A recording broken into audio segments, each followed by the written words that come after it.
ილიას სახელმწიფო უნივერსიტეტის ბიზნეს სკოლაში წიგნის ქართული ლოგოს ანატომიის პრეზენტაცია გაიმართა. წიგნის სერია ანატომიის პირველი სახელმძღვანელოა და მასში გაერთიანებულია საქართველოში არსებული ორგანიზაციების ლოგოები, მათი შექმნის ისტორია, შინაარსობრივი აღწერა და ბრენდზე მომუშავე ქართველი და საერთაშორისო ექსპერტების რეკომენდაციები. წიგნი მარკეტინგის სფეროში მოღვაწე სპეციალისტებისთვის, ბრენდის ვიზუალურ მხარეზე მომუშავე გრაფიკული დიზაინერებისთვის და ლოგოს შექმნის ისტორიით დაინტერესებული პირებისთვის არის განკუთვნილი.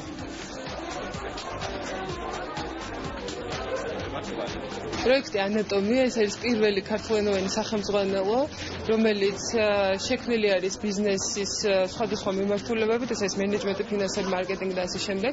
ქართული ლოგოს ანატომია ეს არის სახელმძღვანელო მარკეტინგის მიმართულებით, რომელიც პირველი არის ამ სერიაში და რომლის მიზანიც არის ასწავლოს კომპანიებს, მარკეტინგის მენეჯერებს და ყველა დაინტერესებულ პირს, მათ შორის რა თქმა უნდა სტუდენტებსაც, რაზე უნდა დაფიქრდნენ და რა უნდა გაითვალისწინონ მაშინ, როდესაც ლოგოზე მუშაობენ, რა არის სწორი და კარგი ლოგო და რა არის მთავარი შეცდომები, რასაც ქართული კომპანიები უშვებენ.